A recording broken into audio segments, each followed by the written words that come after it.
tanpa tersentuh. Cuma aku, bila kau mati, kau juga mati. Walau tak ada cinta, sehidup semati, jadilah engkau milikku selalu utuh. Tanpa tersentuh, cuma aku. Mengapa aku begini? Jangan kau mempertanyakan. Bila ku mati, kau juga mati. Walau tak ada cinta, sehidup semati. Jadilah engkau milikku.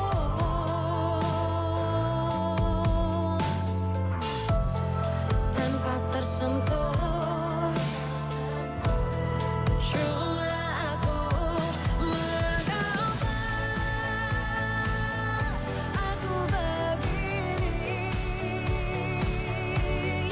Jangan kau mempertanyakan. Mengapa aku begini?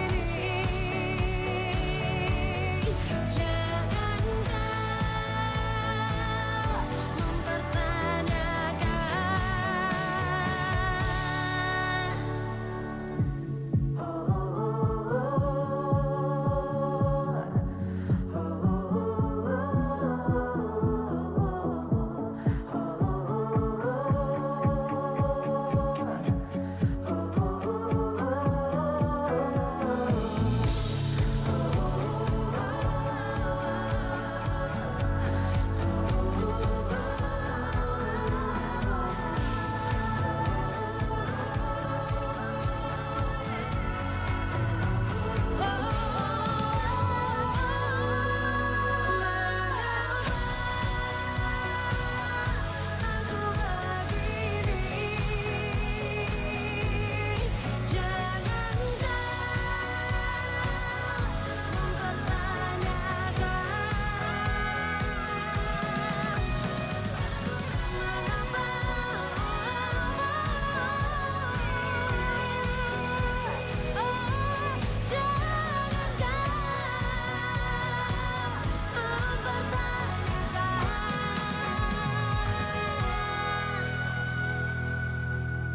bila ku mati,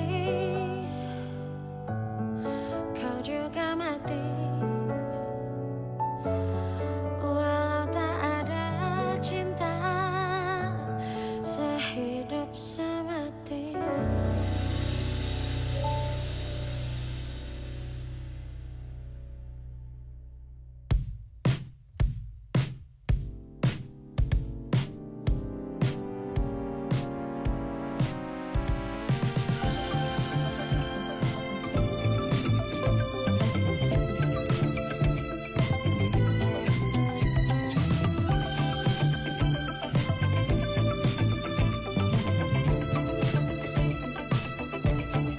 Mengurai cerita tentang di balik dunia kita, terdapat dunia yang selalu didambakan.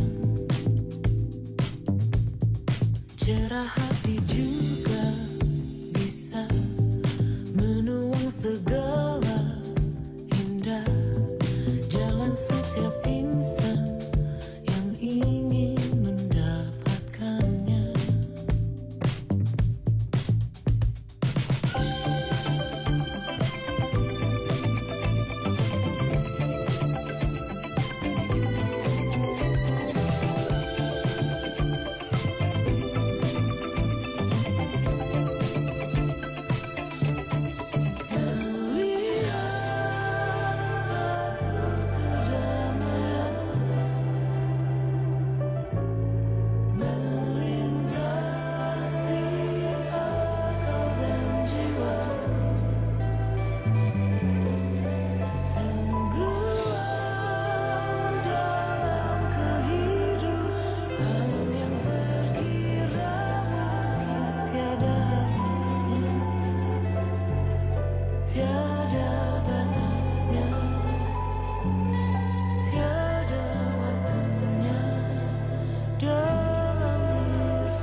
mengangkat isu-isu terkini.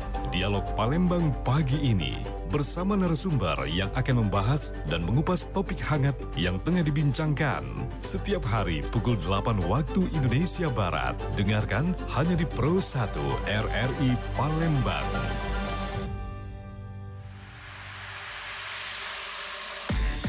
Mau punya single seperti Maria Pudesa?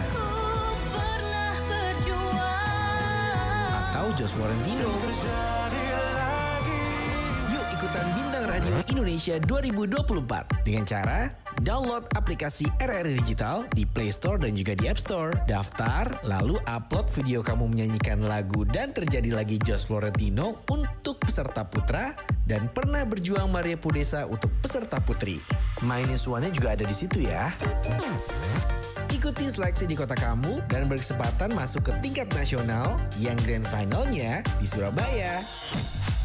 Pendaftaran di RRI Digital ditunggu sampai dengan 19 Oktober 2024. Info lebih lanjut di akun official Instagram bintangradio.id. Bintang Radio Indonesia.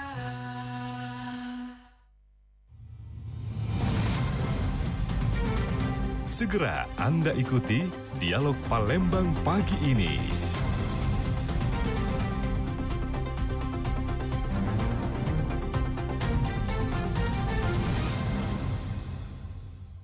Kita kalau menurut dari aplikasi itu sekitar 86 orang. Di tengah upaya meningkatkan pelayanan kesehatan, apoteker di Kabupaten Banyuasin memainkan peran yang sangat vital. Dengan jumlah apoteker yang terdaftar sekitar 86 orang dan lebih dari 60 apotek yang beroperasi, mereka tidak hanya berfokus pada penjualan obat, tetapi juga terlibat dalam berbagai aspek kesehatan masyarakat. Apoteker Hema Melini Espam, admin PC Ikatan Apoteker Indonesia IAI Banyuasin menjelaskan bahwa tugas apoteker meliputi pengelolaan obat di instalasi farmasi di Dinas Kesehatan, rumah sakit dan puskesmas. Apoteker juga bertanggung jawab untuk memastikan keamanan penggunaan obat, termasuk di klinik kecantikan yang kini juga memerlukan apoteker untuk mengawasi pengadaan obat. Meli juga menjelaskan, untuk mendirikan sebuah apotek, persyaratan utama adalah adanya apoteker yang memiliki izin praktik. Meskipun pemilik apotek tidak harus seorang apoteker, kolaborasi antara pemilik dan apoteker tetap diperlukan. Kalau untuk apoteker itu tidak hanya cuma di apotek yang melayani orang beli obat, ngurusin resep, tidak. Misalnya contohnya salah satunya saya yang bekerja di Dinas Kesehatan, bisa juga bekerja di instalasi farmasi, ngurusin obat yang di gudang farmasi juga bisa. Terus untuk yang di rumah sakit, pengadaan obat juga bisa untuk di rumah sakit. Terus ada di puskesmas, pelayanan di puskesmas, di klinik itu cuma bukan untuk klinik yang dokter, klinik kecantikan juga sekarang pakai apoteker, Kak. Kalau tidak ada apoteker untuk klinik kecantikan, untuk meracik dari skincare-nya itu tidak boleh kalau tidak ada apoteker yang praktek. Selain itu, pengawasan terhadap obat juga menjadi perhatian utama. Apoteker harus melaporkan obat yang dikelola secara online kepada Badan POM dan Dinas Kesehatan. Meli juga menegaskan, saat ini tidak ada apotek di Banyuasin yang menghadapi masalah. Pihaknya terus memantau melalui grup yang ada di Ikatan Apoteker Indonesia Banyuasin. Hal itu dilakukan untuk memastikan semua apotek di wilayah Kabupaten Banyuasin mematuhi peraturan yang berlaku. Daripada itu, Meli juga mengingatkan masyarakat untuk tetap berhati-hati saat membeli obat, terutama yang mengandung antibiotik, agar tidak mengalami efek samping yang berbahaya. Dengan adanya peran aktif apoteker, diharapkan pelayanan kesehatan di Banyuasin semakin berkualitas dan bermanfaat bagi masyarakat. Dari Kantor Dinas Kesehatan Banyuasin, Muhammad Maulana, RRI Pro 1 terus mengudara untuk Indonesia. 92,4 FM Pro 1.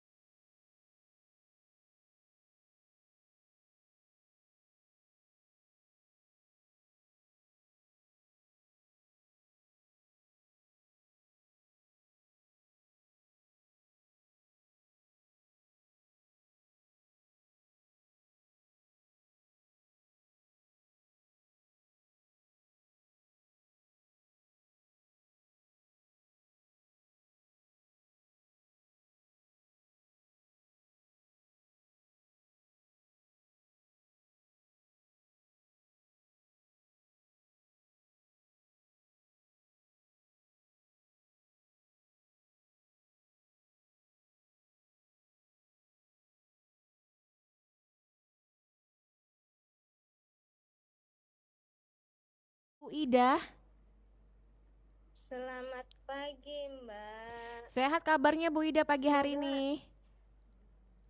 Alhamdulillah ya, baik-baik saja, nggak mendung kayak kota Palembang hari ini. Ya, baik. Dengan Dela ya Bu ya pagi hari ini ya Bu.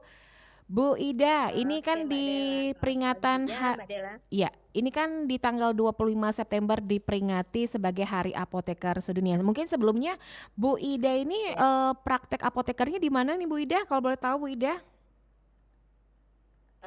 Kalau saat ini saya pemilik sarana apotik, juga sebagai penanggung jawab apotik dan apoteker klinis di Rumah Sakit Muhammadiyah Palembang. Di Muhammadiyah Palembang. Baik. Itu tugas sehari saya seperti itu. Kalau untuk pemilikan klinik mungkin boleh dikasih tahu nih di mana nih Bu untuk apotekernya Bu, apotiknya. Apotik saya selaku PSA itu di Angkatan 66. Di Angkatan Sementara 66. untuk APJ saya ada ya Apotik Akila di Angkatan 66 Hmm. itu selaku owner. Sementara sebagai APJ saya di Apotek Arsa Berkah Pharma.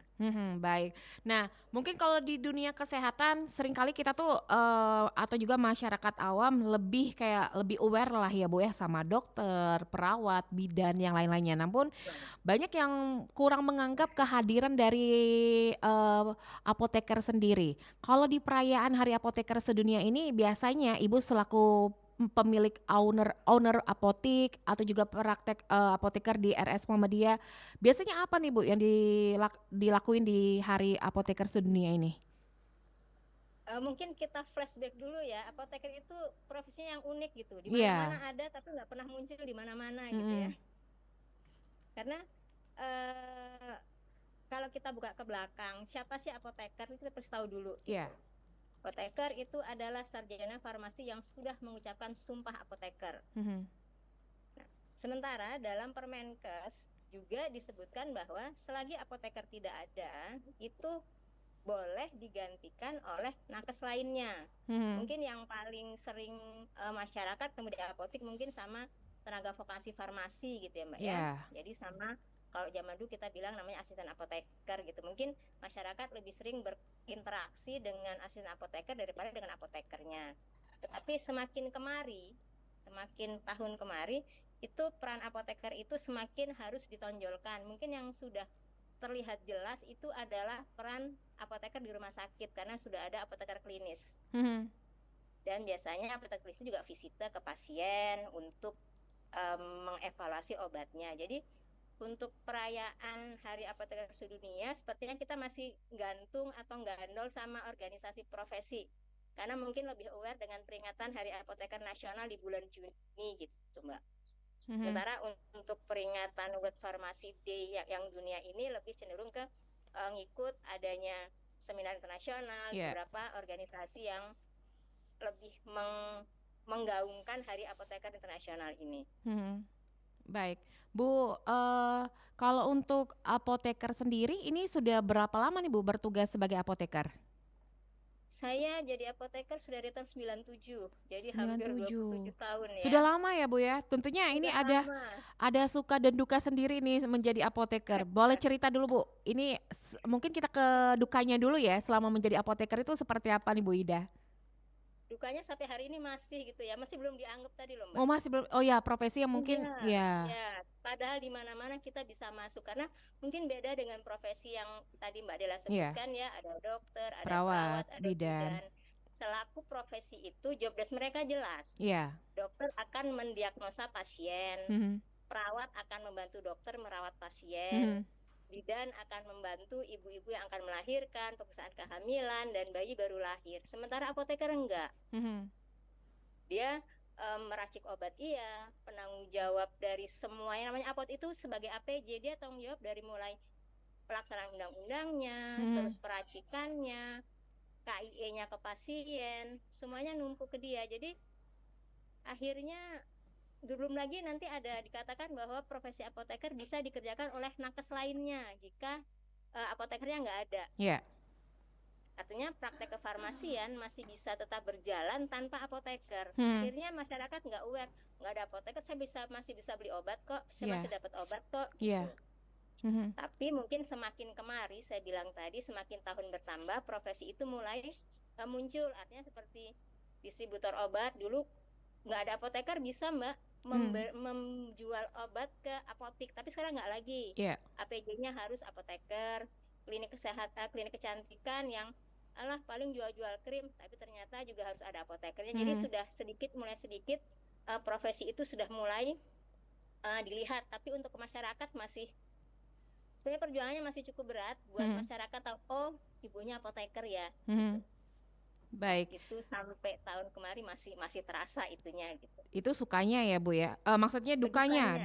Ini duka karena belum dianggap masyarakat, mungkin ketidakketahuan masyarakat tertentunya ya Bu ya. Karena tugasnya tadi terlalu luas gitu ya mungkin ya. Dan bisa dikatakan juga di balik layar ya Bu ya. Di balik layar, di baliknya lagi. Di balik layar, di baliknya lagi ya Bu, di balik tirai ini. Iya, di balik tirai. Padahal seperti pembelian obat ke PBF tanpa apoteker nggak bisa. Artinya sudah dimunculkan sebetulnya profesi dia gitu, bahwa dia berhak mengatur, melihat, memantau. Tapi begitu sampai ke masyarakat, dia masih bisa ada orang lain yang bisa menghandle pekerjaan dia, dan itu ya jadi PR besar sih buat organisasi profesi untuk mengenalkan profesi ini gitu, juga tantangan buat teman-teman apoteker semuanya. Itu tadi kalau duka. Nah ini sukanya selama menjadi apoteker yang sudah 20 tahunan lebih ya Bu ya? Iya, udah betul. Iya. Sukanya apa nih? Kebetulan saya itu banyak berkecimpungnya di rumah sakit dan hampir semua sudah sih Mbak. Cuman PBF aja saya belum masuk gitu. Sukanya itu kalau di rumah sakit kita bisa masuk mana-mana. Iya. Jadi sama dokter spesialis kita bisa berdiskusi terkait obat gitu kan, karena ada beberapa dokter yang tetap aware, ini gimana nih kalau ngeraciknya, kok kalau saya racik krimnya jadi berair ya, oh gini dok, itu kita bisa masuk. Terus kalau kita diberi tugas di manajerial, kita juga bisa menghitung berapa kebutuhan obat, berapa itu bisa. Terus sekarang sudah mulai digalakan dengan apoteker klinis, kita bisa terjun ke pasien, menanyakan efek samping obat dan lain-lainnya. Cuman kalau terkait dengan di apotik, kalau saya pribadi yang paling menyenangkan adalah saat pasien berulang datang lagi menemui kita. Oke. Ya, karena seperti misalnya saya di apotik di depan, Bu, saya ini kena knalpot tadi, kasih apa ya gitu. Oh ini aja Pak, bioplasenton, maaf saya sebut merek ya. Iya nggak apa-apa. Paling tua ya. Oh kasih ini aja Pak. Dan seminggu kemudian dia datang lagi, Bu sudah sembuh kemarin lukanya, ini masih ada bekasnya, dikasih apa ya gitu. Dan itu satu kebahagiaan waktu saya praktek dengan menghadapi masyarakat secara langsung gitu. Iya. Jadi ada suka, tentunya ada duka juga selama kurang lebih 20 tahun lebih ini bertugas ya Bu ya. Bu, Bu Ida, ini yang mungkin jadi pertanyaan yang cukup menarik lah ya. Kalau misalnya kita sebagai orang awam mendapatkan resep, ini tulisan dokter ini nggak bisa dibaca, tapi apoteker ini bisa membaca. Nah mungkin bisa cerita sedikit juga nih Bu, bagaimana sih cara seorang apoteker ini membaca resep dari dokter itu gimana nih Bu? Apakah memang ada belajar khusus atau seperti apa nih Bu Ida? Kayaknya kalau belajar khusus nggak ada itu Mbak. Nggak ada ya? Karena waktu SD diajarin nulis indah kita ya, nulis jelek gitu ya. Tapi mungkin karena kebiasaan. Karena biasanya resep dokter itu akan perginya, istilah kita itu, ke apotek terdekat. Iya. Atau mungkin ada satu apotek center, kayak di Palembang ada beberapa apotek yang jadi center buat masyarakat yang hampir resep semua dokter masuk gitu kan. Terus dari sana kita membaca, atau biasanya bisa karena biasa, atau kalau dokter A ini trennya ini nih, dia pakainya mereknya ini gitu. Jadi ya tebak-tebak berhadiah sih, dan itu nggak boleh lagi tuh Mbak sekarang, karena udah ada e-resep ya sekarang ya, yang kemungkinan salah baca dan salah lihat, salah tebaknya itu diminimalisir gitu. Tapi itu nggak ada kode-kode khusus Bu ya? Kadang misalnya dokter itu kan bikin R yang ujungnya nggak kelihatan itu tulisan apa gitu. Biasanya kalau mentok kita tanya dulu, Bu sakitnya apa? Oh gitu. Ya dia, iya Bu, ini anak saya demam bla bla bla bla. Depannya apa? Parastamol ini. Biasanya gitu oh, sih. gitu. Ilmu cepatnya itu. Tapi kalau tidak yakin, kita akan tetap kembalikan ke dokter untuk bertanya, Dok ini obatnya apa? Karena keselamatan pasien tadi tetap jadi tanggung jawab kita. Betul, takutnya salah obat juga ya Bu Ida ya. Baik. Ya, salah obat, salah dosis gitu. Bu Ida, kita terima telepon Bu Ida ya. Ada pendengar kita Pro 1 ingin bergabung bersama Bu Ida Kusmawati. Silakan Pro 1, selamat pagi. Selamat pagi, Assalamualaikum Mbak Dela, Waalaikumsalam Assalamualaikum warahmatullahi Ibu Ida wabarakatuh. ya. Pak Ahmad Irwan di Bandung Ya, Ini Timur, silakan Pak. saya Ibu Ida, selamat pagi, Assalamualaikum Ibu Ida ini. ya Pak. Selamat pagi Pak Irwan. Iya, saya dari Bandung Timur nih, sambil menikmati kopi hangat di sini. Waduh, cuacanya dingin ya Pak ya. Ya, kebetulan kemarin, ya.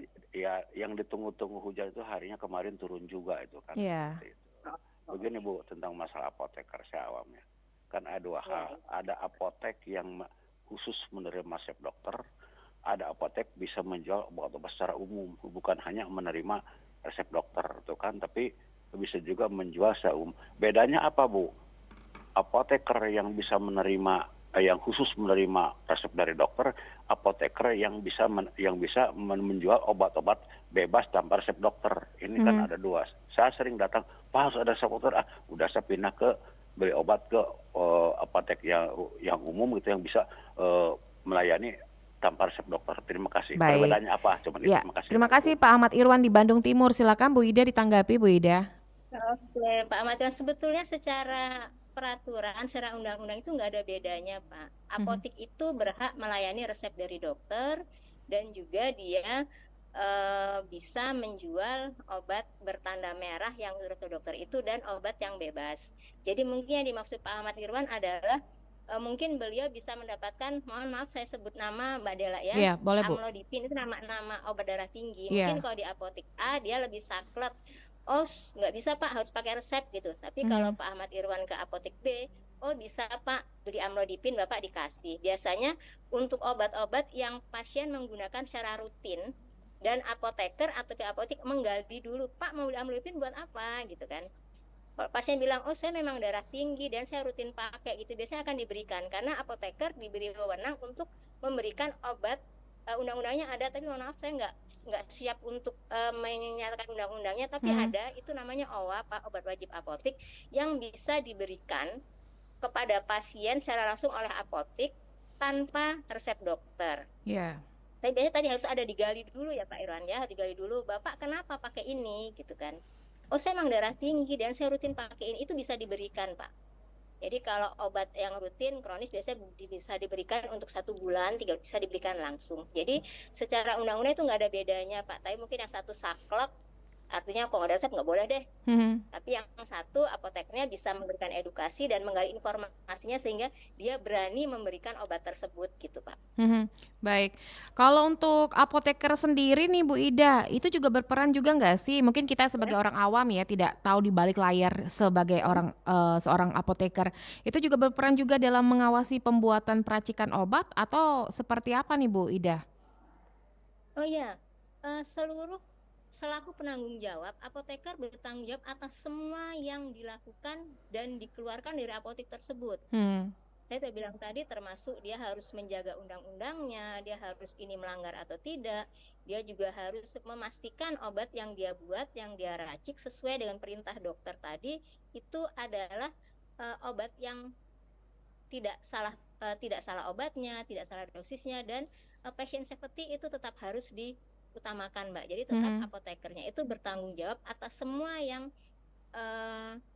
dibuatnya dan diberikannya kepada pasien termasuk edukasinya. Baik, kalau untuk apoteker sendiri sama nggak sih Bu kayak dokter atau juga perawat dan bidan ada kayak sumpah profesi gitu ya Bu ya?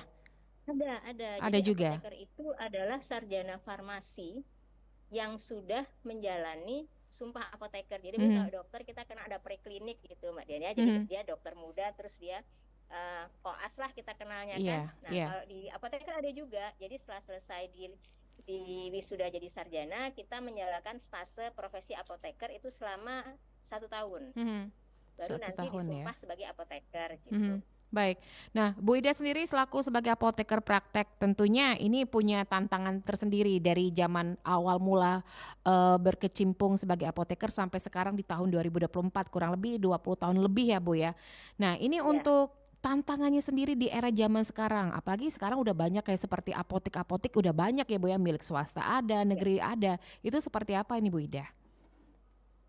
Mungkin yang belum tergarap kalau kita bicara apotek komunitas, artinya apotek yang membuat apotek, kita nggak bicara rumah sakit, itu adalah peran apoteker untuk memberikan edukasi ke pasiennya. Karena tadi udah bilang, saya kalau berdiri di apotek itu, pasien itu kalau kita edukasi itu datang lagi kok, Mbak.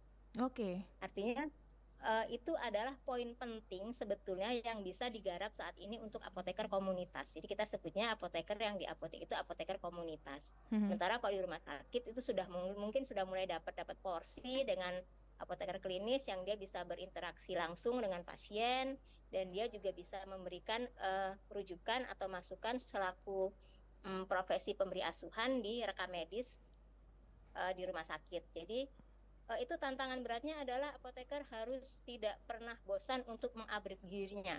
Mungkin kalau kayak dokter lebih terarah karena dia sudah mulai dikejar dengan upgrade diri yang luar biasa. Sementara apoteker mungkin karena bisa dikerjakan orang lain, lebih banyak nyantainya dan itu sekarang sudah tidak bisa lagi diterapkan gitu. Jadi kalau emang mau bersaing, sekarang saingan kita bukan cuma profesi lain ya Mbak ya. Internet pun sudah jadi saingan sekarang gitu kan. Jadi harus ada nilai plus yang kita bisa sampaikan sehingga profesi apoteker itu menjadi lebih ternyata kalau ketemu apoteker nilai plus saya ini ya gitu. Dan itu perjuangan panjang dan bukan perjuangan yang mudah. Jadi selain profesi yang lain ternyata media sosial terkhususnya kayak internet ini menjadi persaingan juga nih di dunia apoteker ya Bu ya? Iya, karena kita sering debat loh di apotek itu karena pasien dapat info dari Google sama kita yang pegang buku gitu ya.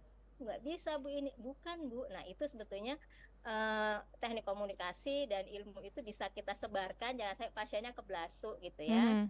Apalagi penyalahgunaan obat sekarang luar biasa di masyarakat karena akses rakyat Indonesia mendapatkan obat relatif lebih mudah dibanding negara-negara lain.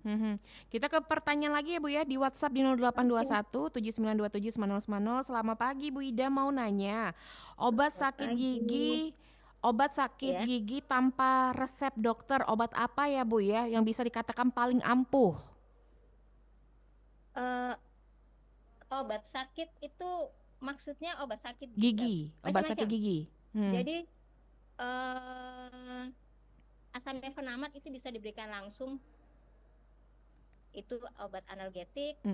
Terus parastamol itu bisa, antalgin itu bisa, tergantung sekarang cocoknya apa. Karena biasanya kalau lini pertama, artinya kalau pertama kali sakit biasanya yang dikeluarin duluan itu sih parastamol atau asam mefenamat.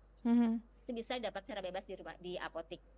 Baik. Bisa sesuai dengan kebutuhan. Asam mefenat ya, ini mungkin pertolongan pertama lah ya Bu ya untuk pasien mungkin yang tanpa resep dari dokter. Kita ke pertanyaan selanjutnya masih di WhatsApp di 0821 7927 9010. Bu Ida, selamat pagi, selamat hari. Hari Apoteker Sedunia. Mau nanya Bu, perbedaan obat minum setelah dan sesudah makan. Itu bisa dijelasin nggak Bu? Dari ini nggak ada namanya Ibu, silakan Bu. Oke. Beberapa obat memang punya karakteristik tertentu. Seperti misalnya obat mah itu sebaiknya dimakan sebelum makan atau diminum sebelum makan. Kenapa? Karena kita berharap orang mah itu kan mualnya luar biasa karena ada asam lambung meningkat dalam lambungnya. Jadi diharapkan begitu obat mahnya dia makan, terus asam lambungnya itu dia ikat oleh si obatnya, asam lambungnya relatif normal, masuk makanan, maka mualnya berkurang. Itu obat yang sebelum makan. Terus misalnya obat yang kronis, misalnya obat diabetes. Obat diabetes itu metformin contohnya itu harus dimakan sebelum makan. Kenapa? Karena obat itu kan mesti kerja dulu tuh, nggak bisa makan langsung bekerja. Jadi kita makan dulu, waktu obatnya mulai bekerja, makanan masuk. Jadi kalau makanannya sudah masuk, obatnya belum kerja, atau makanannya gulanya sudah tinggi, obat baru masuk, itu akan tidak ada gunanya. Sementara untuk obat-obat analgetik atau penghilang rasa sakit, itu harus diminum atau sebaiknya diminum saat perut tidak dalam keadaan kosong, artinya setelah makan. Kenapa? Karena biasanya bentuk molekulnya itu kayak jarum Mbak, jadi obat-obat analgetik kalau kita lihat di bawah mikroskop itu bentuknya kayak jarum, jadi benar-benar kayak jarum gitu. Dan kalau lambung kita kosong, dikhawatirkan molekulnya akan melukai dinding lambungnya, jadi sakitnya hilang tapi lambungnya jadi perih. Jadi Hal-hal semacam itulah yang bisa ditanyakan pada apoteker yang saat kita berinteraksi di apotik. Ini minumnya kapan ya?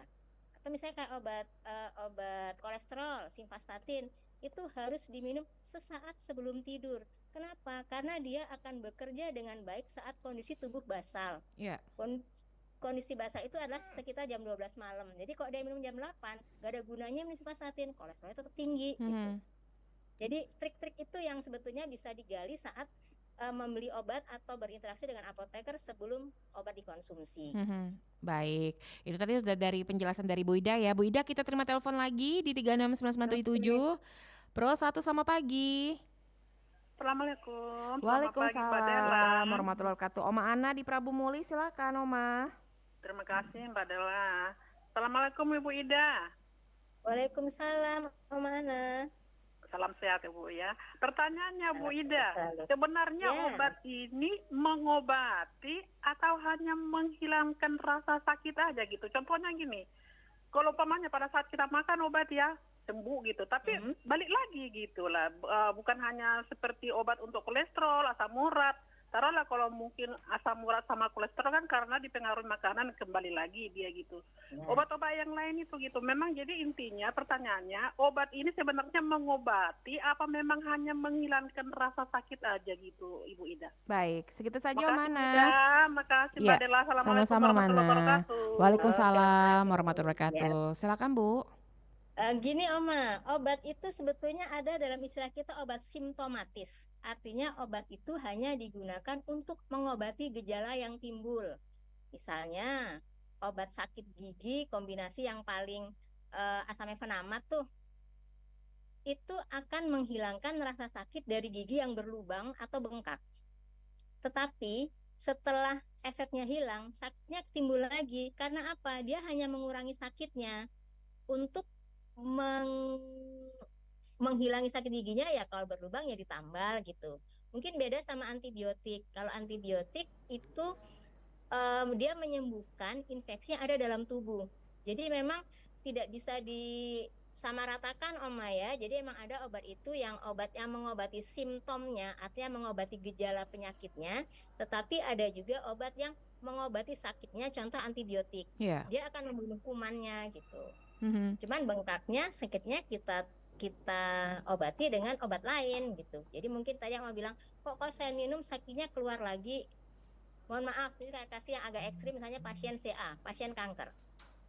Pasien kanker itu selain dia di kemoterapi untuk menghilangkan kankernya, dia juga dikasih morfin untuk menghilangkan sakitnya. Morfin tidak menghilangkan kankernya, dia hanya mengurangi sakit akibat kankernya. Kankernya diobati dengan apa? Dengan obat kemoterapi. Jadi mungkin gambaran ekstrimnya seperti itu Mbak Dela. Ya, baik. Baik, kita terima telepon lagi ya Bu Ida ya. Ini banyak sekali nih pendengar Pro 1 ingin bergabung, bertanya bersama Bu Ida. Pro 1, selamat pagi. Selamat pagi Mbak Dela. Pagi dengan Pak siapa nih? Dengan Tommy di Lahat. Pak Tommy di Lahat, silakan Pak. Iya deh, selamat pagi buat Ibu narasumber itu ya. Iya, ada Bu Ida. Ibu Ida ya, selamat pagi Bu Ida. Selamat pagi Pak Tommy. Ya ini saya mau nanya ya. Itu kan saya tuh kalau sakit tuh biasanya berobatnya cari yang terdekat klinik itu ada di sini dekat. Ya kalau memang udah parah itu biasanya ke rumah sakit. Itu biasanya dikasih obat tuh untuk 3 hari itu Bu. Biasanya kan kalau kita berobat dikasih obat untuk 3 hari. Tapi setelah dikasih obat itu sehari udah sembuh. Nah yang ditanya Bu ya, kira-kira gimana itu? Seharusnya obat itu dihabiskan atau kalau udah sembuh ya sembuh udah gitu. Obatnya nggak usah dimakan. Nah itu yang saya tanya itu Bu. Iya, baik. Selamat pagi buat Bu Hidayah, sehat selalu. Terima juga kasih berikut, Pak Tommy. Mbak Dela ya. Iya Pak Selamat Tommy. pagi, Mbak, ya. Iya, selamat pagi Sehat juga. selalu. Assalamualaikum. Waalaikumsalam warahmatullahi wabarakatuh. Bu Ida ditahan dulu ya. Kita ada satu penelpon lagi. Pro 1, selamat pagi. Selamat pagi Mbak Dela. Pagi, dengan siapa di mana ini? Dengan Santika di Tanjung Api-Api. Mbak Santika ya? Iya. Mbak Santika di Tanjung Api-Api, silakan. Ini mau tanya nih Mbak Dela sama Ibu Ida. Iya. Ini nenek saya kan pasien tetap nih di salah satu rumah sakit di Palembang ya. Jadi dia itu dapat obatnya 1 bulan 1 kali untuk full 30 hari. Ketika itu dia telat konsultasi lagi, jadi kan obatnya habis. Jadi dia kayak merasa ketergantungan gitu Bu sama obat. Itu sebenarnya berpengaruh nggak sih, atau kayak nggak apa-apa telat 1 hari 2 hari, atau memang sebelum obatnya habis udah harus konsultasi lagi? Ya sih Mbak Dela. Baik, terima kasih Bu Santika di Tanjung Api-Api. Kita ke Pak Tommy dulu ya Bu Ida, mungkin boleh ditanggapi. Pak Tommy yang sudah berobat ke klinik, dapat obat 3 hari dan ternyata baru minum 1 hari Udah sakitnya sembuh. Oke. Itu biasanya yang tadi kita bahas Mbak Dela, namanya obat simptom. Mungkin Pak Tommy sakit flu atau sakit kepala, dikasih paracetamol sembuh. Jadi kalau obat-obat simptom seperti itu, kalau gejalanya hilang, obatnya dihentikan. Nah, jadi kalau emang demam, dikasih pergi ke klinik, dikasih obat demam, sembuh, stop obatnya. Iya. Beda kalau dikasih antibiotik. Karena itu tanyakan waktu dapat obat, ini apa gitu. Kalau antibiotik harus dihabiskan. Cuman kalau hanya pengobatan simptom, sakit mah nih saya muntah, begitu saya minum obatnya nggak muntah, dia stop. Tidak diminum lagi. Jadi itu adalah tadi kita bilang pengobatan simptom dan pengobatan penyakitnya. Terus tadi Mbak Santika yang biasa berobat ke Palembang dan dapat obat 1 bulan 30 hari. 1 bulan. Iya. Itu ke rumah sakit itu namanya neneknya Mbak Santika itu dapat obat kronis. Penyakit kronis itu ada 10, diantaranya adalah diabetes, hipertensi gitu. Nah, sekarang sakitnya apa nih gitu. Kalau sakitnya itu hipertensi, artinya obat ya harus diminum terus Mbak Dela. Jadi kalau kurang 1-2 hari, saran saya biasanya kan dokter pasien gini ya Mbak Dela ya, oh dokternya baru prakteknya 2 hari lagi, padahal obat saya habis gitu kan. Kalau memang tidak mau bertemu dokter yang sedang praktek sekarang, maunya ketemu dokter A, saran saya tetap tolong dibelikan untuk 2 atau 3 hari itu. Karena memang karena penyakitnya kronis, obatnya harus diminum rutin. Jadi tetap harus mendapatkan obat tersebut.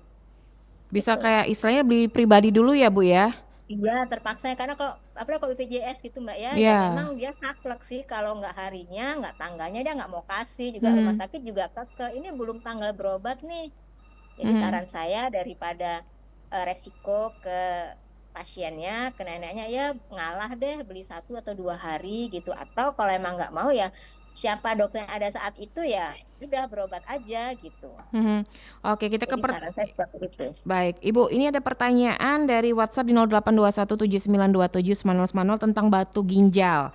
Ini katanya sempat ke dokter, terus katanya batunya tuh keluar lewat buang air kecil, namun sekarang masih merasa sakit, Bu. Apakah ada obat yang mungkin tanpa operasi yang bisa dikatakan ampuh untuk batu ginjal, Bu Ida?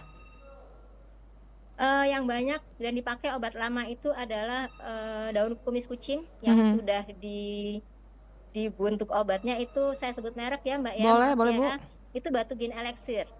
Itu bisa, atau Neprolit, itu semua isinya sama, itu ekstrak kaca beling itu daun kaca piring, atau ada lagi mereknya saya lupa, tapi itu bilang itu adalah untuk penghancur batunya itu. Cuman yang paling lama itu dan sudah dari awal ada itu ada Batugin Elixir.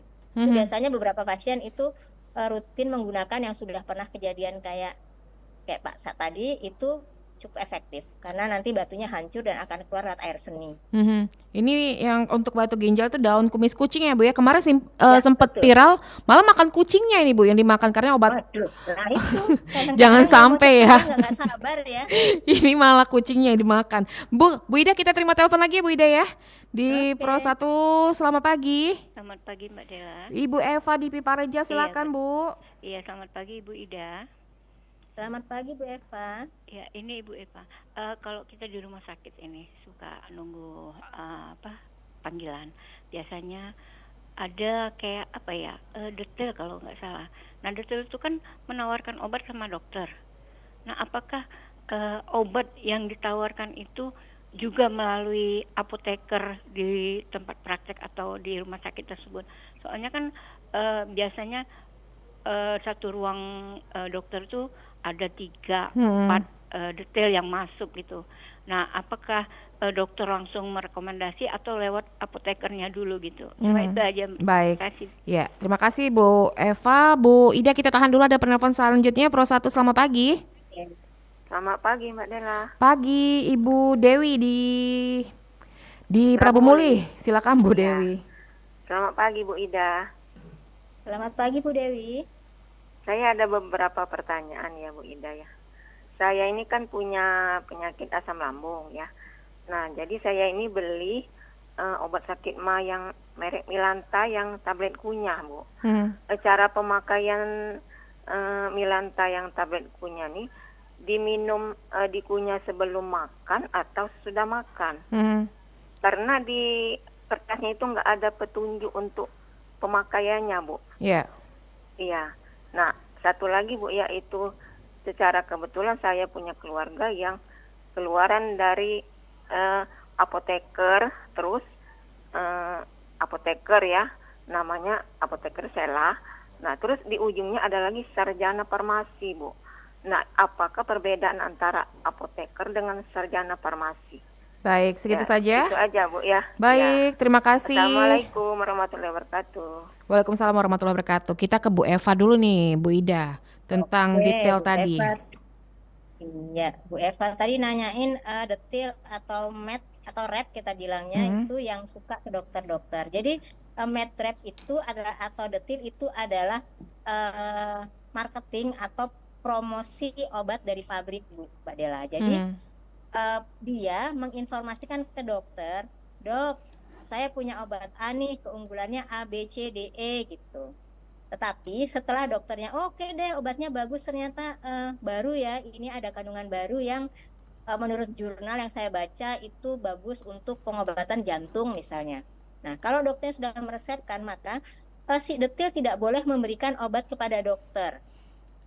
Obat harus dibeli melalui institusi resmi yang penanggung jawabnya adalah apoteker, itu bisa lewat apotik, bisa lewat instalasi farmasi. Jadi nanti obatnya Bu dibeli oleh apoteker buat rumah sakit atau apotik, nanti ibu dokter meresepkan ke ibu membelinya ke apotik.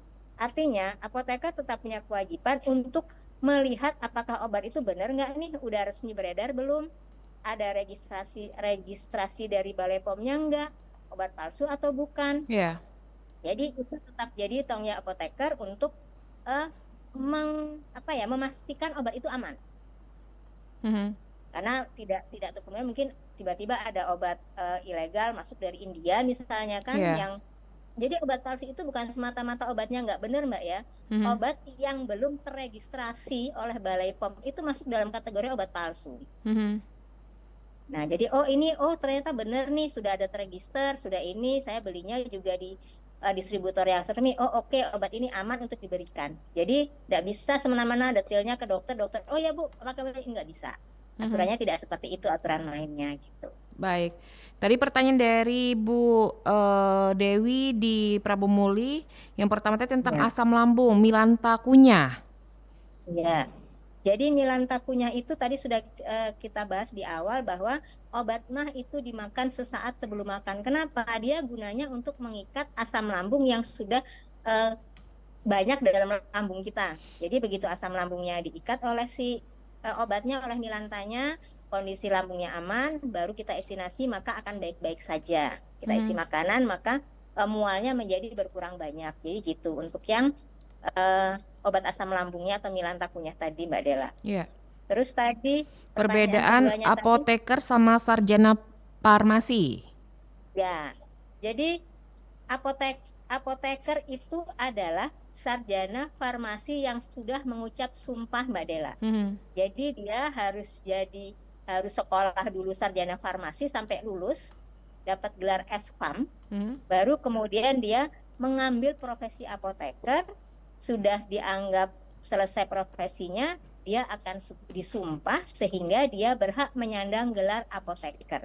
Jadi banyak yang S.Pharm tapi nggak apoteker banyak gitu. Artinya saya nggak ambil apoteker deh, saya cukup sarjana farmasi aja gitu. Atau saya nggak mau praktek kok, saya cukup kerja di marketing misalnya. Itu tidak butuh apoteker, tidak butuh gelar apotekernya. Jadi dibilang sama ya sama, dibilang beda ya ada bedanya gitu. Tapi yang jelas semua apoteker itu adalah sarjana farmasi. Tetapi sarjana farmasi itu belum tentu dia apoteker. Baik. Ya, gitu. Baik, kita ke pertanyaan selanjutnya Ibu ya. Ini ada pertanyaan dari Ibu Anggi. Pagi RRI, selamat Hari Apoteker Dunia. Ibu Ida, tanggung jawab apoteker sendiri seperti apa dalam mengawasi beredarnya obat untuk pasien? Oke, tanggung jawab apoteker adalah dia bertanggung jawab untuk memastikan obat yang disampaikan kepada pasien itu adalah obat yang aman, artinya aman, registrasi sudah terregistrasi, berikutnya juga itu bukan obat palsu, berikutnya juga dia mendapatkan obat itu dari distributor atau dari tempat yang memang berhak menjualnya, itu secara undang-undangnya seperti itu. Terus dia juga harus memastikan obat yang dia berikan setelah dia simpan di apotek itu tidak rusak, tidak expired, terus obatnya masih dalam kemasan bentuk aslinya, dalam kemasan yang memang masih bermanfaat secara klinisnya nanti ke pasien. Dia juga bertanggung jawab untuk memastikan pasien paham cara menggunakan obat tersebut. Karena kadang obat kalau dimakan nggak sesuai dengan aturannya atau nggak sesuai dengan waktunya, itu obat jadi racun aja di tubuh pasiennya nanti. Artinya dia bertanggung jawab penuh untuk memastikan bahwa obat itu aman digunakan oleh pasien tersebut. Nah, ini kalau untuk aturan minum obat, kadang kita dapat 3 kali sehari. Aturan yang benar itu seperti apa, Bu? Kalau untuk 3 kali sehari, perhitungan jamnya? Ataukah memang jam 6, jam 12, atau jam berapa? Atau seperti apa hitungannya nih, Bu Ida? Itu sudah mulai teman-teman sudah mulai aware dengan itu. Iya. Artinya kalau 3 kali sehari itu obat diminum per 8 jam. 8 Kan jam. sehari ya, kita kan 24 tuh bagi 3 artinya per 8 jam. Kenapa? Biar kadar obat dalam darahnya stabil. Jadi kalau kita minum pertama di misalnya jam 8 pagi, itu kadar obat itu kan dari rendah dia akan naik. Iya. Saat kita minum lagi jam 8 sebelum ini drop, itu sudah ada lagi. Fungsinya apa? Sehingga efektivitas kerjanya dalam tubuh menjadi lebih baik daripada kalau dia naik turun tiba-tiba kadarnya tinggi sekali, karena ada beberapa obat yang sensitif kalau kadarnya dalam darah terlalu tinggi dia jadi racun. Jadi tolong teman-teman juga aware kalau 3 kali ya artinya per 8 jam. Jamnya berapa silahkan pasien mengaturnya sehingga nyaman. Kalau tiba-tiba dia minum, wah kok jam 8 kedua jam 1 malam, jangan deh saya atur, bisa boleh nggak apa-apa. Yang penting patokannya adalah per 8 jam. Kalau 2 kali sehari artinya per 12 jam. Baik, Bu Ida, kalau misalnya ada yang bilang Bu ya, kalau misalnya kita keracunan obat untuk menetralisasi dari keracunan tersebut, katanya harus minum susu, benar nggak sih Bu? Atau ada obat yang lain bisa menetralis dari keracunan obat itu Bu Ida? Keracunan obat itu intinya yang pertama itu adalah obat dimuntahkan kembali. Jadi kalau masih dalam lambung dikasih susu, susu itu punya kandungan magnesium yang cukup tinggi, yang dia akan berikatan dengan obat yang tadi diminum. Tapi kalau memang sudah keracunannya sudah dalam dosis yang sangat tinggi, tetap ke rumah sakit, itu kuras lambung Mbak namanya. Artinya semua obat yang belum sempat diserap itu kita keluarkan semua dulu. Berarti susu tidak disarankan ya Bu ya? Disarankan untuk pertolongan pertama. Oh, pertolongan pertama. Iya, tetap disarankan. Anak kecil yang keminum sabun karena kadang-kadang agak aneh juga ya. Itu minumkan dulu. Terus kita bawa ke pusat pelayanan kesehatan terdekat. Jadi sementara sudah itu diminumkan dulu, itu pertolongan pertama yang cukup membantu. Baik, tapi setelah itu langsung dibawa ke rumah sakit, jangan dibiarkan ya. Nanti kalau pasien sudah terbiru-biru ini baru gimana, baru panik gitu ya. Boleh, baik. Bu Ida, ini karena lintas waktu sudah mendekati pukul 9 waktu Indonesia Barat. Di Hari Apoteker Sedunia, tentunya sebagai apoteker, Ibu yang sudah puluhan tahun berkecimpung di dunia obat-obat ini, harapannya Bu, untuk sekarang dan untuk ke depan, silakan Bu Ida. Oke, harapan saya buat teman-teman apoteker, terutama yang ada di Palembang, kerja apoteker semakin hari bukan semakin ringan, tapi akan semakin berat. tantangannya semakin besar, juga itu membutuhkan effort yang sangat tinggi buat teman-teman semuanya untuk mau, bisa, dan mampu mengupgrade diri, terutama terkait dengan komunikasi dan edukasi serta informasi pada pasien untuk apoteker yang ada di komunitas. Iya. Karena memang kita taunya banyak tapi dikit-dikit. Jadi sepertinya sekarang spesialisasi apoteker itu sudah sangat diperlukan buat teman-teman yang masih muda-muda ini, Mbak Dela. Iya. Baik, baik Bu Ida, terima kasih waktunya Bu ya bersama Pro1 untuk pagi hari ini. Salam sehat selalu dan selamat Hari Apoteker Sedunia. Selamat beraktivitas kembali Bu Ida. Assalamualaikum warahmatullahi wabarakatuh. Waalaikumsalam warahmatullahi wabarakatuh. Terima kasih Mbak Dela. Baik, terima kasih kembali Bu Ida dan selamat pagi dan pendengar. Itulah